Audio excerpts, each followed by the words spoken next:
I'm grateful to Professor Xu Yanhua and colleagues at Fudan University for inviting me. All the presentations and papers have been very enriching. It's been a good learning experience for me. So far, we've been talking about China-ASEAN cooperation in energy and other sectors from a state-centric perspective.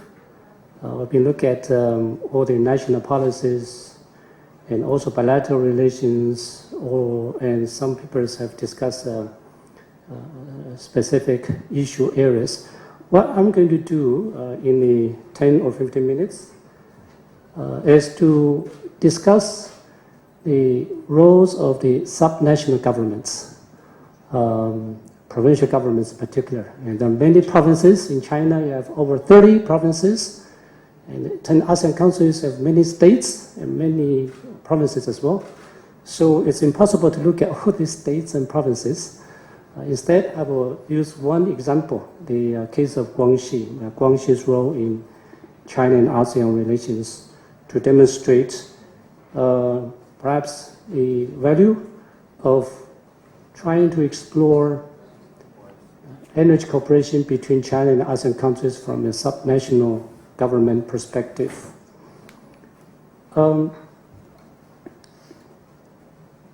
I will make these arguments. I believe that local governments in China and other ASEAN countries have been serving the role of a facilitator, a participant, a booster, policy, even competitor for policy initiatives between China and ASEAN.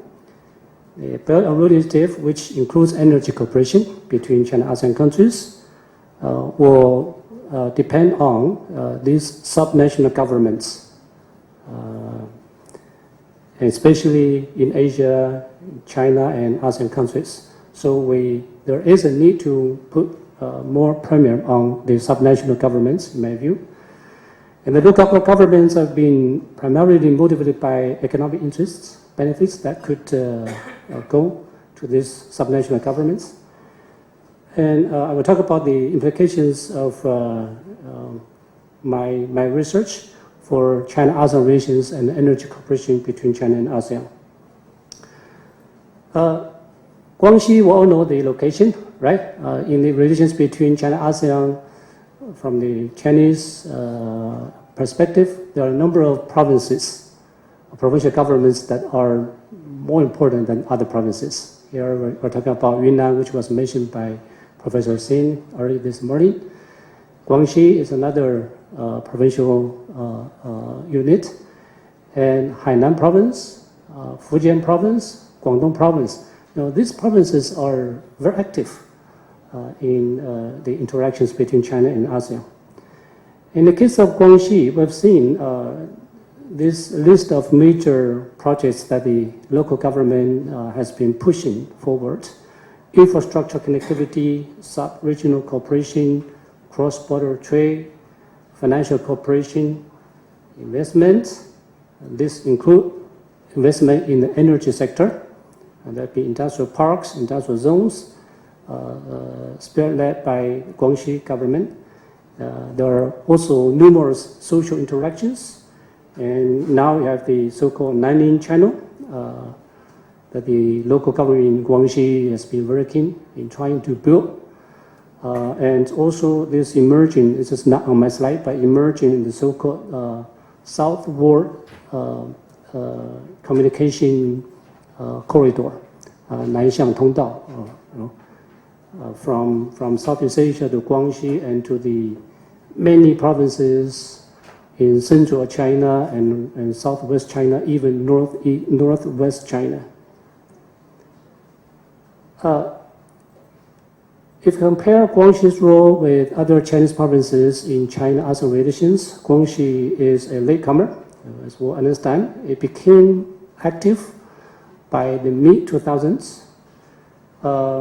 In the old days, in the early 2000s, China and Vietnam designed the so-called two corridors and one circle economic cooperation scheme. It still remains a sort of platform for China-Vietnam cooperation. And Guangxi began to participate in GMS, the Greater Mekong Sub-region, in 2005. And then after that, starting from 2006, roughly speaking, Guangxi began to advocate the so-called Nanyang Singapore economic corridor, which I'll talk about that later. And Guangxi was particularly successful in securing Nanyang, the capital city of Guangxi, to be a permanent place for China-ASEAN Expo. And later I talk about the Pan-Beibu Gulf Economic Cooperation Zone, Nanyang Singapore Economic Corridor, which has now been merged into the Indo-China Economic Corridor, which is one of the 6 economic corridors of the BRI. And for a few years, Guangxi government was pushing for the so-called one access and two wins strategy for cooperation between China and ASEAN. Let me very briefly look at this one by one. This is the so-called two corridors and one circle, the old policy design between China and Vietnam. And this is a Chinese map about the two corridors, one circle, and Guangxi's self-identified role in this policy cooperation platform. What is interesting is by the mid-2000s, roughly speaking, in 2006, Guangxi began to very actively push for the Pan-Beibu Gulf Economic Cooperation Zone. And I think some of you have attended these events. I have attended a few forums in the past decade. The government in Guangxi came up with this idea, a huge circle of economic cooperation that will include a few Chinese provinces, Guangxi in particular, and all the littoral states of the South China Sea. As part of the Pan-Beibu scheme, Guangxi came up with this idea of one access, two wins, Nanyang Singapore Economic Corridor being the access, and the GMS on the left, the one win, another win would be the Pan-Beibu. They were hoping that this sort of idea and proposal could become officially accepted by China and ASEAN. They're still interested in this. So every 2 years, local government Guangxi organizes this huge forum.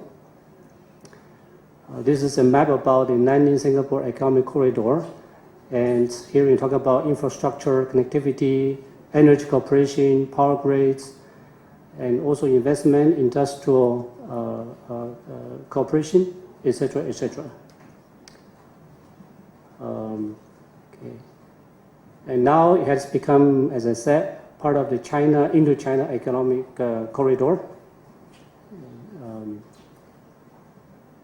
And in 2014 or 2015, the Guangxi government came up with a very ambitious blueprint for the local government's participation in BRI. They are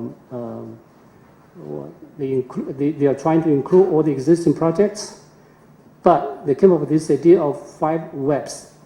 A web of ports, a web of highways, a web of railways, a web of aviation traffic, a web of fiber cables between Guangxi and ASEAN countries. And there also are interests in maritime cooperation in the South China Sea. This particular, the last project, the Southward Corridor.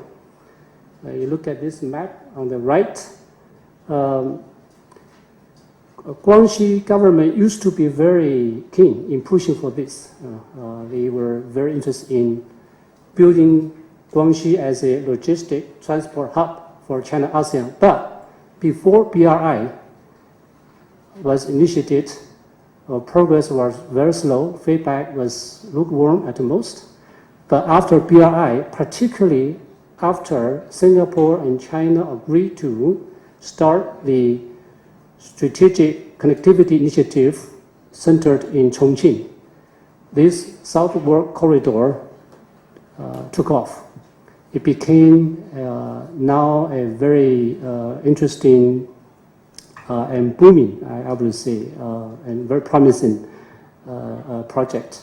The idea is that Guangxi will be able to use its 3 ports, Qingzhou, Huangchenggang, and Beihai, to serve as a transport hub for goods, logistics, and services between ASEAN countries and China.